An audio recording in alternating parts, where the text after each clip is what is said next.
복음 2장 1절에서 11절 교독합니다.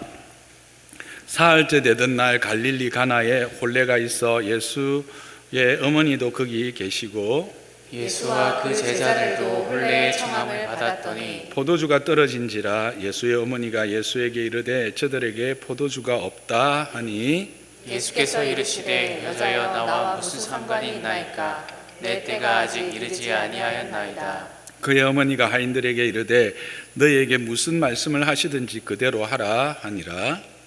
거기에 유대인의 정결 예식을 따라 두세 통 드는 돌 항아리 6이 놓였는지라. 예수께서 그들에게 이르시되 항아리에 물을 채우라 하신즉 아기까지 채우니 이제는 떠서 연회장에게 갖다 주라 하시매 갖다 주었더니 연회장은 물로 된 포도주를 맛보고 어디서 났는지 알지 못하되 물도온 하인들은 알더라. 연회장이 신랑을 불러 말하되 사람마다 먼저 좋은 포도주를 내고 취한 후에 낮은 것을 내거늘 그대는 지금까지 좋은 포도주를 두었도다 하니라.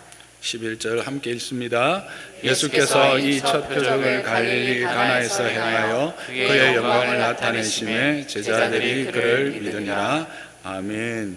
우리 지난주에 하나님의 말씀인 이 성경은 단순한 여러 이야기의 나열이 아닌 분명한 의도를 가지고 일관된 흐름을 영원 전부터 감추어졌던 비밀스러운 하나님의 계획을 우리에게 알리시는 것, 펼쳐 보여주시는 것이라 했습니다. 그래서 그것을 하나님의 경륜이라 했고, 그래서 성경은 하나님의 경륜을 담은 책이다라는 것을 우리가 아브라함과 하나님의 햇불 언약식을 통해서 확인했습니다. 그리고 그 담겨진 비밀, 그 비밀의 핵심은 바로 메시아 그리스도에 관한 것이죠. 그래서 구약은 이와 같은 여러 가지 사건의 이야기와 또 제도들, 제사라든지 이런 제도들을 통해서 오실 메시아의 모형, 그리고 그 메시아로 말미암아 누려질 하나님의 나라에 대한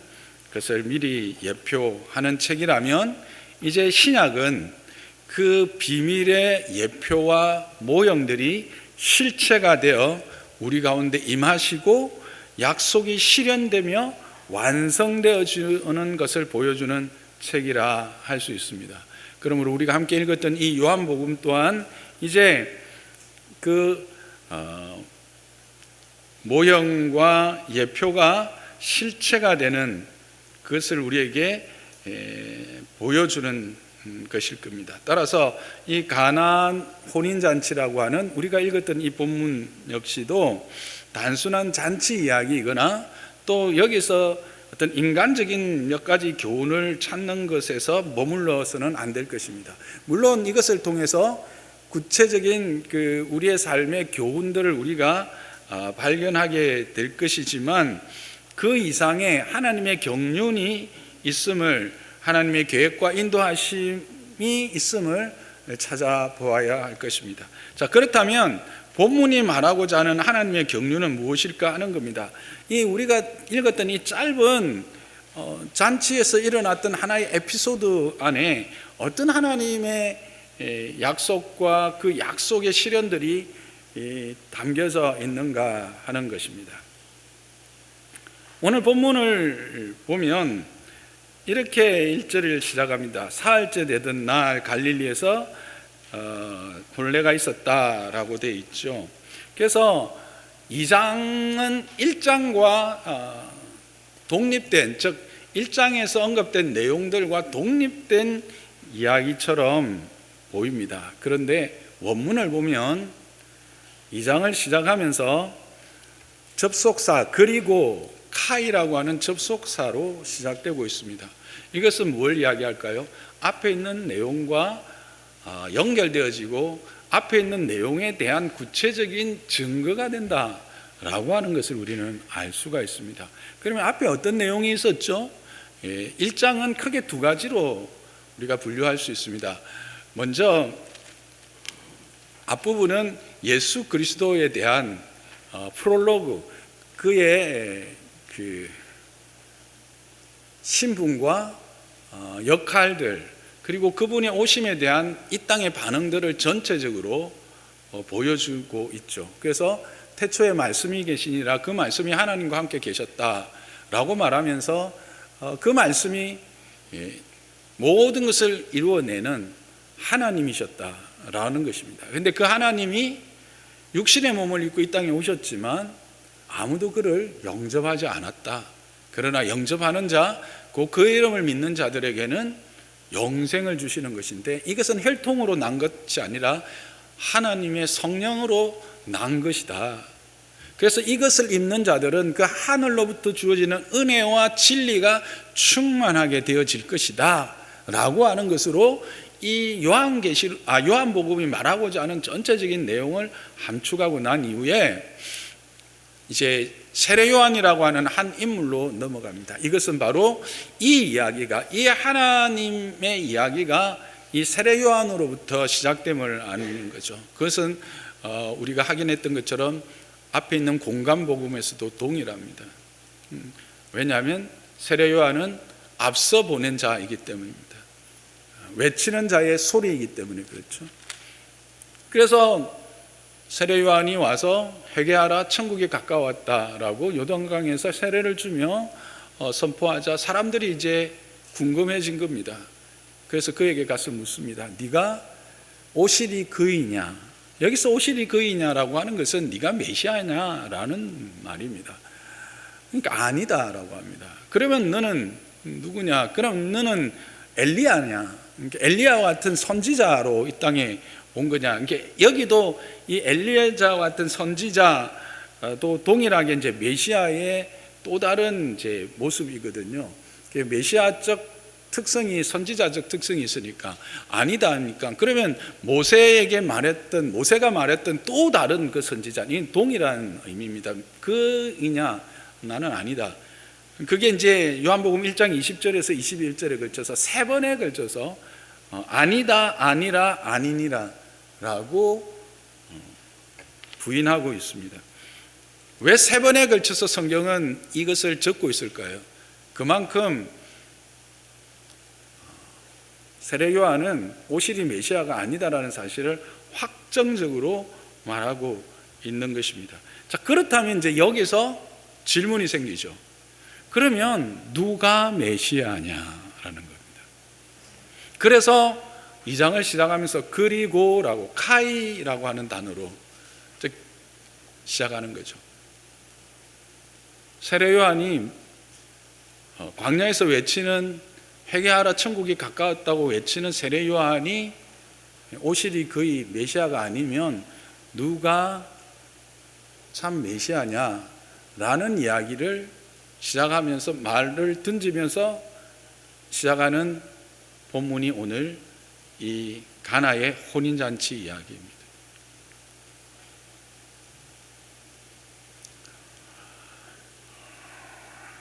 그래서 이 혼인잔치는 단지 앞에서도 말했던 물이 포도주로 변화되어지는 어떤 희한한 사건, 어떤 이적의 이야기가 아니라는 거예요. 그것을 분명히 드러내는 본문이 11절입니다. 11절 보시면 예수께서 이 표적을 갈릴리 가나에서 행하여 그의 영광을 나타내셨다라고 되어 있습니다. 여기서 나타내다라고 하는 이 단어는 헬라어로 파네로라고 하는 단어를 쓰는데, 이것은 그냥 어떤 단순한 사건이 일어났음을 알리는 정도가 아닙니다. 이것은 존재하고 있었으나 감추어졌던 어떤 신비한 실체를 모든 이들이 알 수 있도록 끌어내어서 공개한다라는 뜻입니다. 그래서 베일에 가려져 있던 것을 벗겨내어서 그 본질과 정체를 명백하게 입증하는 것, 그때 사용하는 단어가 바로 이 나타내심의 헬라어로는 파네로라고 하는 단어를 쓰고 있다는 것입니다. 그렇게 하면 가나에서 행하여 그의 영광을, 감추어졌던 그의 영광을 분명하게 드러내어 모든 사람이 알게 하도록 하셨음에 제자들이 그를 믿었다. 이렇게 하는 것이 의역한, 보충한 번역으로 우리가 받을 수 있습니다. 그리고 이것을 성경에서는 첫 번째 표적이라고 말하고 있습니다. 여러분, 표적이 뭐죠? 밑에 보면 이적 이렇게 되어 있기도 합니다. 그래서 그냥 신비한 일, 초자연적인 일을 우리는 표적이라고 하지만 성경에서 이 표적이라고 하는 단어를 쓸 때는 그런 그냥 어떤 이적, 신비한 초월적 어떤 사건들, 일들 말하는 것이 아닙니다. 성경에서 표적이라고 하는 것은 메시아의 신분과 영광을 드러내는 사건이나 일들을 표적이라고 말하고 있습니다. 그러니까 이 두 가지를 연결하면, 즉 가나 혼인잔치의 이 표적, 이적은 예수님의 그리스도 되심을 숨겨져 있던 그의 어떤 실체와 그의 본질을, 정체를 명백하게 드러내었던 사건이다, 이야기다라고 하는 것입니다. 그러면 여러분이 또 질문이 생깁니다. 아니 어디가 이 그냥 가나에서 그냥 포도주 떨어져 가지고 물로 포도주를 만들었는데 그게 어떻게 예수 자신이 그리스도인 것을 분명하게 세상에 알게 한 표적, 심볼, 이적이 되었는가 생각할 수 있을 거예요. 그죠? 그래서 우리가 지금부터 찾아보도록 하겠습니다. 본문으로 다시 돌아갑시다. 잔치가 이제 무르익어 갑니다. 예수님과 그의 제자들까지 그 잔치에 초대되었습니다. 이것은 이제 예수님이 단지 한 개인이 아니라 그 지역에서 나름대로의 그 선생으로서, 랍비로서의 어떤 역할을 하고 있었음을 보여줍니다. 그것은 우리가 요한복음 앞절에서도 찾아볼 수 있죠.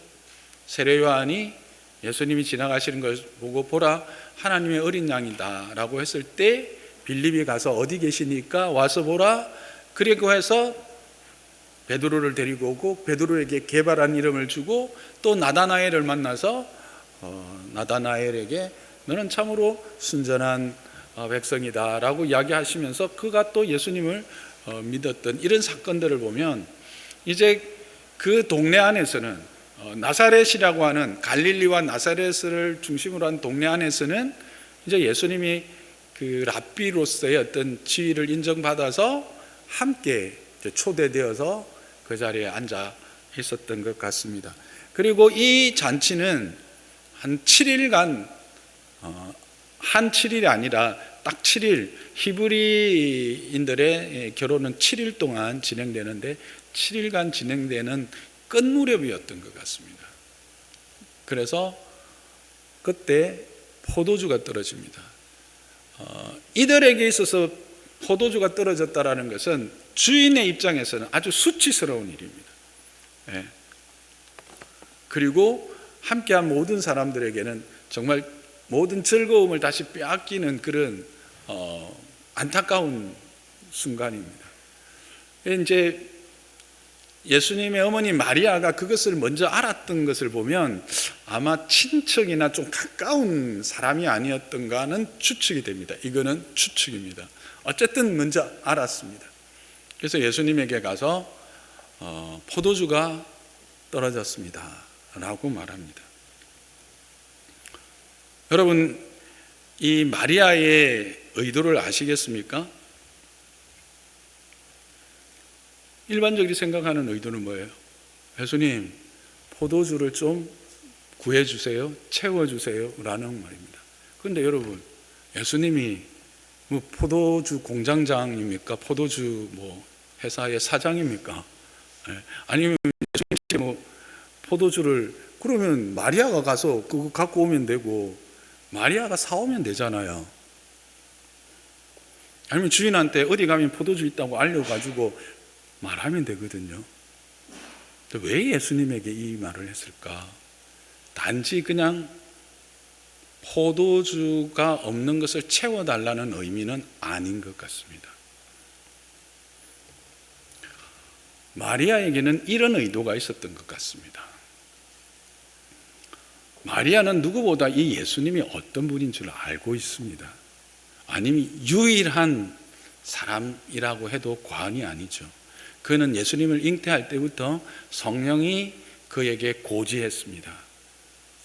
너희가 잉태한 자는 하나님의 아들이고 그를 통해서 모든 만민이 복을 받게 될 것이다.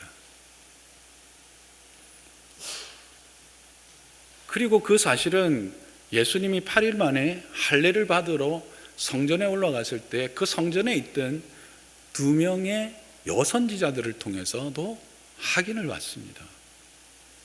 그리고 한 번 더 12살 되었을 때 같이 6월절에 예루살렘에 올라갔다가 그 아이가 있는 줄도 모르고 급하게 그냥 오다가 돌아보니까 없어.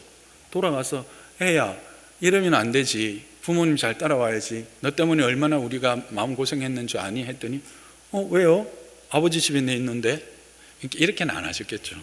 하지만 어쨌든 그렇게 이야기하면서 자기가 아버지 집에 있다라고 하는 것을 분명히 말씀을 하시며 선생들과 하나님의 나라에 대해서 이야기하는 모습을 봅니다. 많은 사람들은 그것을 그냥 흘려넘겼습니다만 성경은 뭐라고 기록하고 있죠? 혹시 기억하십니까? 마리아는 마음에 담았더라, 두었더라 합니다. 그러니까 마리아는 누구보다 예수님이 어떤 분이며 어떤 능력을 소유하고 있는 분인지를 알고 있었던 거예요. 그래서 마리아는 지금 이제 때가 됐지 않았습니까? 이제 당신의 때가 되어서 이제 당신이 메시아됨을, 당신이 이 땅에 구주로 오셨음을 드러낼 때가 된 것 같습니다. 이 일로 시작해서 그것을 보여주십시오라고 하는 그런 요구가 담겨 있습니다. 에이 목사님 또 점핑하네, 또 멀리 가신다. 그런 것까지 어떻게 했을까? 근데 이렇게 해석할 수 있는 것은 저의 그냥 상상력이 아니라 예수님의 대답에서 나옵니다. 예수님이 그랬을 때 뭐라고 대답하십니까? 여자여, 내 때가 아닙니다 랍니다. 여자여, 내 때가 아직 이르지 아니하였습니다 라고 합니다. 여기서 이제 하나, 이 대한민국의 그 40대 50대 참 이상 되는 효심이 깊으신 분들은 이 예수님이 좀 혹시 특히 예수님을 믿은 지 얼마 안 되시는 분들은 좀 불효하다, 호로 자식 아니가, 어머니를 향해서 여자라고 하냐 라고 속으로 생각하실 분들이 계실 거예요. 그런데 여러분, 이것은 극존칭이며 이것은 마리아에 대한 최고의 호칭입니다. 왜 그런 줄 아십니까? 마리아가 어떤 존재입니까? 메시아를 잉태한 자입니다. 창세기 3장에 가면 아담과 하와가 범죄하고 난 이후에 하나님이 말씀하시기를 여자의 후손이 오면 그가 사단의 머리를 짓이기고 결국은 다시 하나님의 샬롬을 줄 것이다 라고 할 때 누구에게요? 여자에게.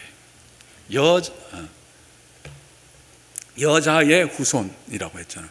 그때 그 여자가 이 여자입니다. 그러니까 지금 예수님은 마리아를 뭘로 부르느냐 하면 당신 알지 않습니까? 당신이 그 여자입니다. 당신이 그렇게 이 땅에 메시아를 오게 한 여인입니다. 여자입니다. 라고 하는 것을 인정해주며 부르는 호칭입니다. 이건 어디에서 한 번 더 부르게 되죠? 예수님이 십자가에서 마리아를 보고 여자여 아들이니이다. 그때도 동일한 단어를 씁니다. 그때도 동일한 의미입니다. 당신이 낳았고 하나님으로부터 계셨던 이 아들이 이제 당신에게 허락되어진 그 복을 이루는 이 자리입니다 하면서 부르는 게 여자여입니다. 그리고 일반적인 호칭으로 보더라도 히브리어로는 이게 낮춤말이 아니다라는 겁니다. 그런데 영적 해석하면 그렇게 더 마리아에게 이 호칭을 썼다는 것은 그런 더 깊고 높은 의미가 있다는 걸 여러분은 기억하시길 바랍니다. 그래서 시험 들지 마시기 바랍니다. 그렇게 하면서 다시 이제 우리가 주제로 들어가면 내 때가 이르지 아니하였나이다 라고 말하고 있습니다. 내 때가 이르지 않았다라고 하는 것은 뒤집어 말하면 마리아는 지금 뭐라고 말했다는 거예요? 당신의 때가 왔습니다라고 말한 거라는 거예요. 그렇습니다. 여러분, 예수님은요, 우리가 뭔가를 생각하면요, 우리의 생각하는 그 깊은 곳까지 아시는 줄을 믿으시기 바랍니다. 우리가 보면 이 너무 뜬금없는 대답 아니에요? 너무 뜬금없는 대답이죠. 근데 이 뜬금없는 대답이 그냥 뜬금없는 대답이 아니라 마리아의 기도, 마리아의 요구에 대한 가장 합당한 응답입니다. 내가 이 땅에 메시아로 와서 그 메시아로서 이룰 그 십자가와 그 부활의 때가 아직 이르지 않았습니다 라고 말하는 겁니다. 그 예수님의 때, 예수님께서 이 땅에 오셔서 하나님의 자녀로서 모든 인류의 구원자가 되는 그 때, 그것은 바로 십자가를 질 때이잖아요. 그러니까 아직 그때는 이르지 않았다는 겁니다. 메시아로서의 활동을 시작할 때는 시작은 하고 있지만 그것이 성취되어질 때는 아직 아니다. 아직 내가 세상 가운데 분명하게 드러날 때가 아닙니다 라고 이야기한 거예요. 그러자 마리아가 어떻게 합니까? 물러갑니까? 아닙니다. 마리아는 물러서지 않고 하인에게 말합니다. 너희에게 무슨 말씀을 하시든지 그대로 하라 합니다. 여기서 그대로 하라는 것은 아주 강한 명령형입니다. 단호하고도 긴급한 사항임을 알리는 것. 하인들에게 너희가 지금 이 예수님이 뭐라고 말하는데 그거 주저할 거 아니야. 그건 아주 긴박한 것이기 때문에 즉시 순종하고 즉시 행해야 될 것이다 라고 하는 의미가 담겨 있는 단어입니다. 그것을 예수님이 들으셨을까요? 안 들으셨을까요? 나는 마리아가 충분히 예수님 들을 수 있도록 불러서 이야기했다고 생각합니다. 그러자 예수님이 어머님의 마음을 안 겁니다. 어머님의 마음을 알고 그 하인들을 불러서 하인들에게 말합니다. 저기 너희들 결례에 쓰려고 하는 돌 항아리 6개 있지? 그 돌 항아리에 물을 가득 채워 라고 말합니다. 여기서 가득 채우라 할 때 이 가득 채우다는 말도 모질하지 않게 채우라는 겁니다. 다른 어떤 것들이 관여할 수 없도록 가득 채우라는 겁니다.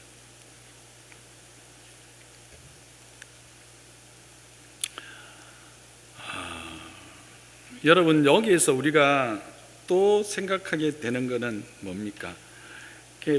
예수님이 때로는 우리에게 분명한 것을 말씀해 주셨지만, 그러나 그 말씀을 통해서 하나님의 뜻, 또 우리가 속한 공동체에 하나님의 은혜를 입기를 원하여서 간절히 나아가고 또 거기에 순종할 때에 예수님은 그 일들에 대하여 응답하신다라고 하는 사실입니다.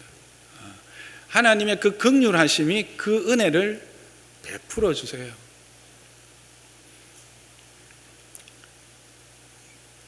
또 하인들도 참 대단합니다.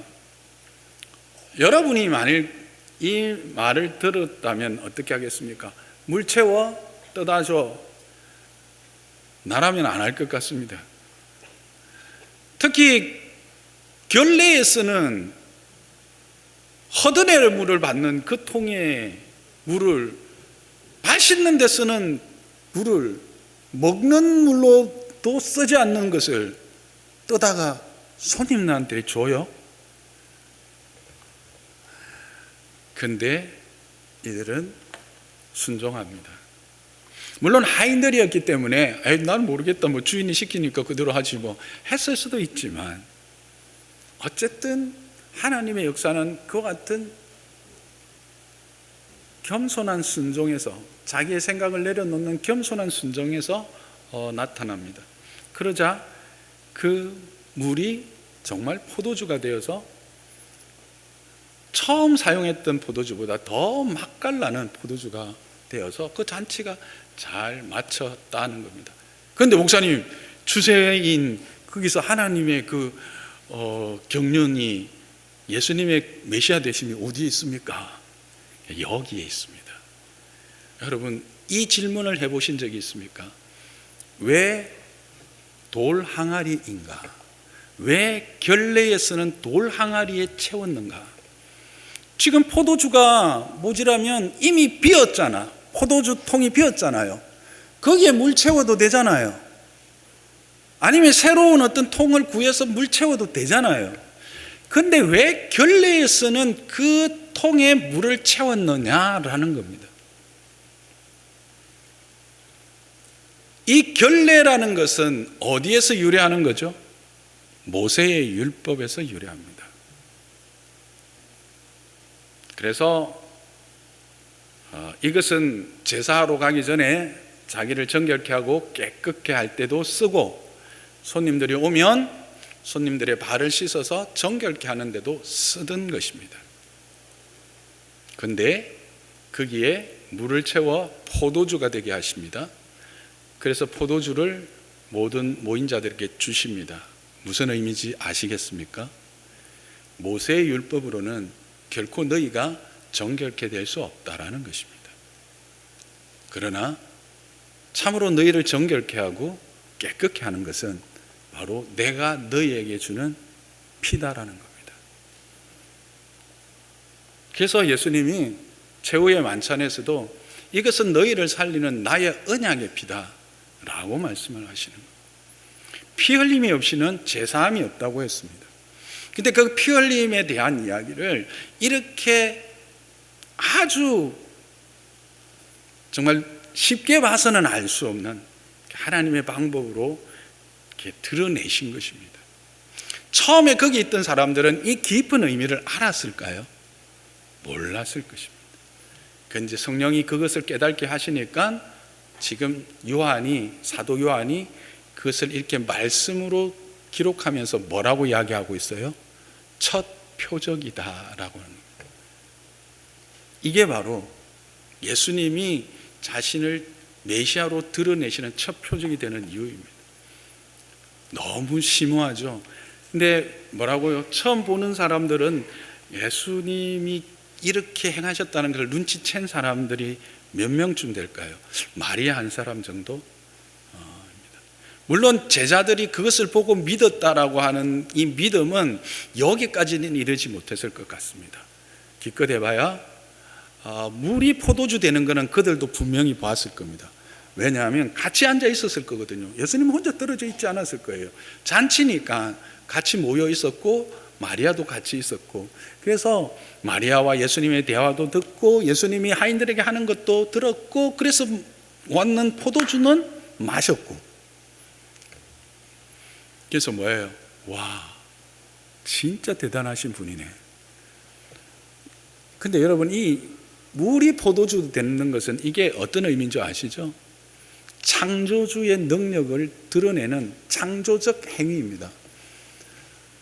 화학을 좀 지겨우시겠지만 하셨죠? 물은요, 화학식으로 H2O, 포도주는요, 물론 포도당은 제가 기억하기로는 탄소가 38개 정도 됐고요. 그리고 주 성분은 뭐예요? 에탄올입니다. 에탄올은 C2H5OH. H2O가 C2H5OH로 변화되면서 그것도 체인으로 38개가 된 포도당이 분해가 되어서 그런 역사가 일어났다라고 하는 사실은 뭘 이야기할까요? 창조적 행위라는 거예요. 이걸 다 깨닫지는 못했겠지만 어쨌든 대단하다라고 하는 것을 이제, 그래서 예수님은 참으로 능력이 많으신 분인가라고 믿었다라고 하는 거죠. 그런데 지금 예수님은 뭘 숨겨 놓으신 거예요? 진짜 표적을 숨겨 놓은 거예요. 뭘? 예수님만이 참된 메시아, 자기가 메시아이심을 이 표적으로 분명히 드러낸 거예요. 근데 이게 첫 표적으로서 의미가 있죠. 왜냐하면 이제 예수님은 바로 구약의 율법의 완성자로 오셨고, 이제 그 구약의 율법을 완성하셔서 새 언약을 이루시는, 그의 피로 새 언약을 이루시는 시대가 열린 거잖아요. 예수님이, 저는 물로 포도주를 만든 게 그게 놀란 게 아니고요, 이 기점을 이와 같이 놀라운 그 돌 항아리를 사용하시면서 포도주로 만드신 것이 너무나 소름 끼치는 거예요. 여러분 소름 안 끼치시죠? 이렇게 하나님의 말씀은 그 깊이와 넓이가 오묘합니다. 그래서 이게 첫 표적이 되는 거예요. 예수님은 그래서 이걸 첫 표적으로 삼으면서 자기가 어떤 존재인지, 바로 구약의 율법을 이어가지만 그 율법으로 행할 수 없는 것을 자기의 피로 이제 완성하여서, 결국은 이 땅에서 즐거움이 사라지고 샬롬이 사라진 이 땅에서 자기의 피로 참된 샬롬, 참된 기쁨, 참된 충만함, 그것을 누리게 할 자다라는 거예요. 그것을 보여주시는 거예요. 그래서 이게 뭐가 됐다? 표적이 되는 거예요.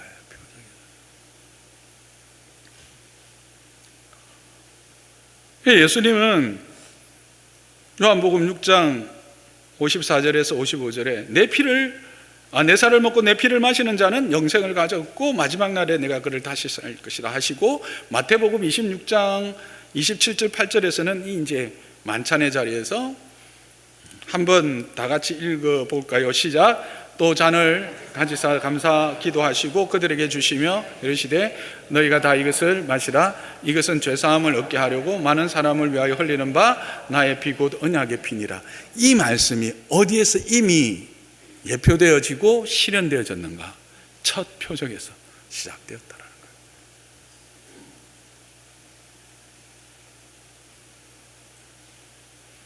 그래서 이것이 요한이 예수님이 성천하시고 나서 한 50년이 지난, 아니 70년 전도 지났겠다. 요한이 한 10대 후반에서 20대로 봅니다. 사도 요한이 예수님을 만났던 때가 한 6, 70년 이상 지나고 성령에 의해서 전체 예수님을 조명하고 보니까 이게 첫 표적이었다는 것을 성령께서 깨닫게 하신 거예요. 그래서 여기 적어서 우리에게 전달하시는 거죠. 그래서 그게 뭐다? 지금 돌아보니까 그의 영광을 나타내신 것이었다 라고 하는 겁니다. 그런데 우리는요, 너무 좋지 않아요? 그것을 이렇게 밝히 드러나 확인할 수 있으니까요. 그때는 이것이 좀 감추어져 있는 상태에도 그들 제자는 어떻게 해요? 그것을 보고 믿었어요. 그렇다면 오늘 우리는 이 표적을 대하는 우리의 자세는 뭘까요? 믿음입니다. 뭐로요? 예수 그리스도를 믿는 믿음. 이게 표적을 대하는 우리의 자세여야 합니다. 그래서 여기서 우리가 적용점을 좀 나누고 싶은데, 첫째는 뭐냐면 영적 분별력입니다. 이 땅에서도 많은 사람들이 이적을 행하기도 하고요, 또 여러 가지 어떤 병 고치는 은사들이 나타나기도 합니다. 정말 하나님의 은혜 안에서도 나타납니다. 그러나 사단의 역사에 의해서도 나타나기도 합니다. 저는 그때 없었는데 박태선 장로라고 하는 분이 한강변에서 진짜 기도하고 이러면 벌떡벌떡 일어났대요. 놀라운 일들이 일어났대요. 근데 그가 어떻게 됐어요? 내가 참 감람나무다. 이 사탄에 그냥 촐개가 되어가지고, 그러고 나니까 또 문성명이가 예수님이 십자가에서 죽은 것은 실패한 것이다. 그래서 내가 다시 왔다. 그런데 지도 죽었어. 이런.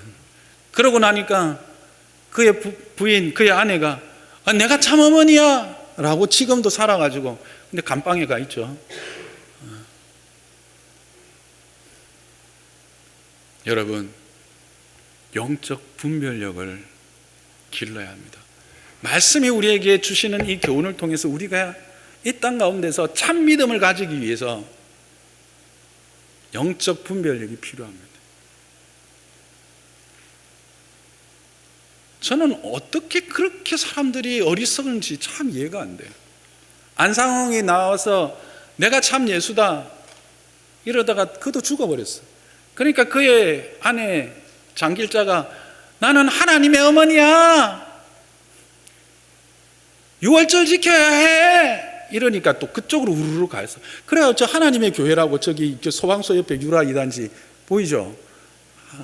그게 그렇게 지어가지고 교회란 이름 들고 유혹하고 있어요. 시대가 악합니다. 악할수록 사단도 능력 있게 많은 것들을 이 땅에 보여지는 것들로 우리를 유혹합니다.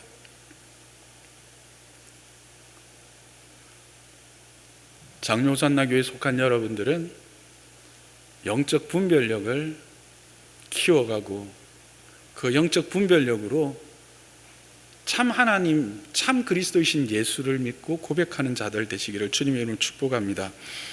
두 번째는 이 하나님의 표적이나 이적 또는 능력들을 나의 존재를 증명하거나 나의 필요를 채우거나 나의 게으름을 대신하는 도구로 사용하지 말아야 된다는 겁니다. 이런 것들을 보면 우리는 이런 적용을 할 수가 있죠. 주님, 맹물 같은 내 인생에 찾아오셔서 정말 진한 포도주와 같은 맛깔나는 인생으로 고쳐주세요. 좋은 적용인 것 같고 좋은 기도인 것 같습니다. 아니, 그렇게 기도할 수 있습니다. 하나님 또 그렇게 하실 수 있습니다. 그런데 이 표적을 이런 식으로 이용하고 자기의 필요를 채우기 위한 도구로 사용한다는 것은 참으로 어리석은 일이요, 하나님을 참으로, 예수님의 마음을 참으로 안타깝게 하는 겁니다. 그 예가요,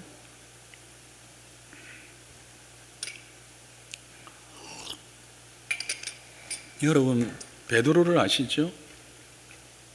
빌립보, 가이사랴 빌립보에서 예수님 묻습니다.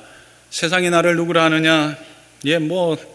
엘리야, 그 선지자, 그렇게 말한 사람 그 중에 하나다라는 말하는 사람들이 있습니다.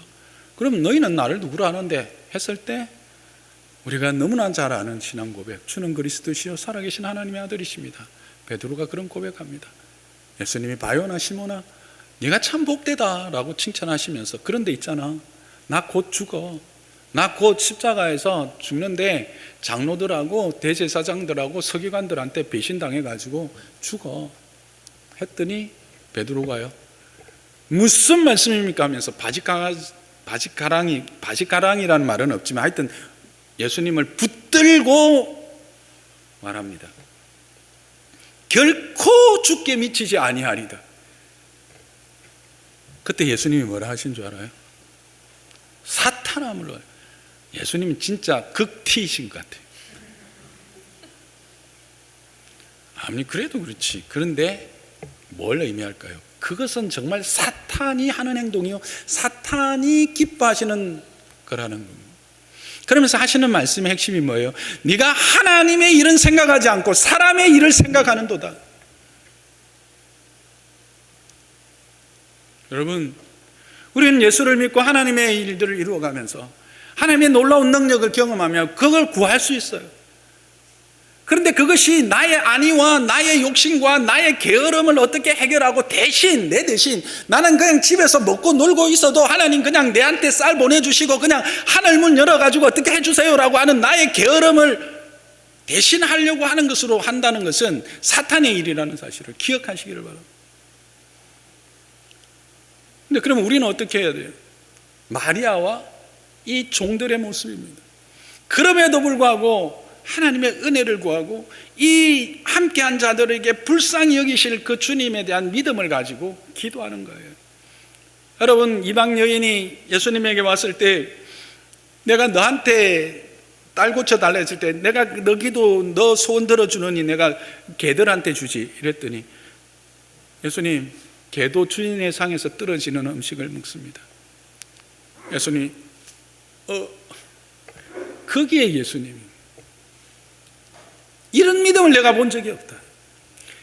그런 믿음, 그런 하나님에 대한 간절함, 그 겸손함, 그리고 이해되지 않고 내 지식과 내 상식으로는 용납되지 않지만 그 말씀을 순종하는 그 하인들의 순종의 자세가, 자기는 그렇게, 하인들은 뭐 더 포도주가 있으나 없으나 별로 그렇게 상관없어요. 그런데 그런 순종이 거기에 속한 공동체를 하나님의 은혜 가운데서 누리게 했고 그 기쁨이 충만하게 되었다라는 것입니다. 여러분, 우리의 삶의 가장 큰 기쁨이 뭘까요? 조금 있다가 우리가 부를 찬양 가사에 이런 가사가 있습니다. 주 예수를 깊이 아는 놀라운 그 은혜, 이겁니다. 여러분, 누가 이 땅에 어느 사람이 이 예수가 그리스도됨과 그로 말미암는 구원의 감격을, 이 비밀을 이렇게 알며 그것으로 기뻐하고 즐거워하는 사람들이 몇 명이나 되겠습니까? 이 60억 인구 중에서.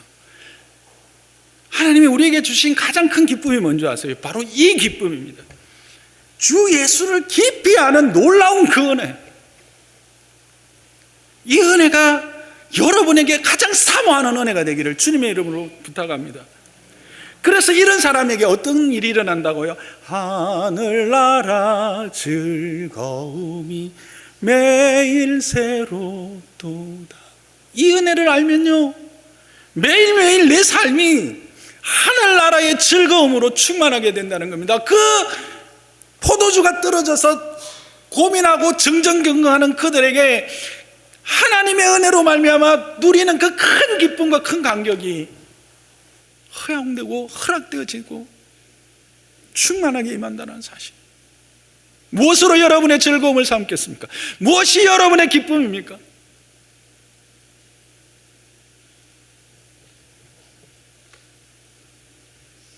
하나님은요, 그렇게 겸손하게 일하는 자들에게 두 가지를 다 보여주세요. 뭐냐면, 내 때가 이르지 않았다라고 하셨지만 숨겨진 그 비밀로 그 때가 어떤 것인지를 잘 보여주셨어요.